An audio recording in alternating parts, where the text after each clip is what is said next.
Une nouvelle œuvre exceptionnelle, bientôt visible à Sarreguemines.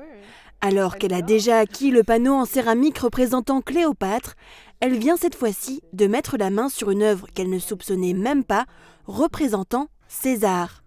C'est un antiquaire qu'il a découverte par hasard, près du siège social de la faïencerie de Paris.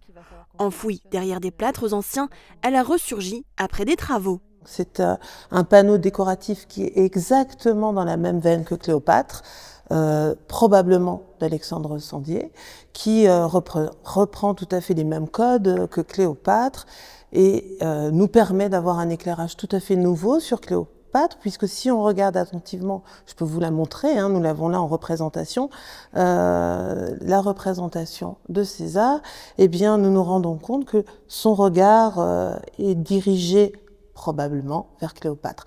Donc tout ceci pour se rendre compte que les deux fresques étaient certainement dans une autre pièce au siège social. Elles étaient en vis-à-vis et le regard tout à fait explique la position.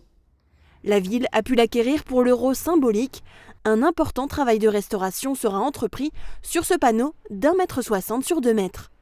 César pourra ensuite intégrer les musées de Sarreguemines aux côtés de Cléopâtre. C'est une grande chance pour nous, deux œuvres qui témoignent vraiment de tout le savoir-faire de la manufacture, notamment dans le domaine des panneaux décoratifs, qui ont été une part importante de la production de la manufacture de Sarreguemines, et un travail de recherche qui va débuter pour nous, puisque le panneau Cléopâtre est attribué à Alexandre Sandier, et donc là on va faire des recherches pour savoir si c'est également le cas de César, ce qui est très probable étant donné que l'esthétique même du panneau nous laisse à penser qu'il a été créé comme le pendant de Cléopâtre. Une découverte qui arrive à point nommé, alors que la ville de Sarreguemines souhaite acquérir de nouvelles œuvres monumentales pour les intégrer dans le nouveau musée qui pourrait voir le jour sur le site des anciennes faïenceries. En attendant, César et Cléopâtre seront à nouveau réunis face au public lors des Journées du patrimoine les 20 et 21 septembre prochains.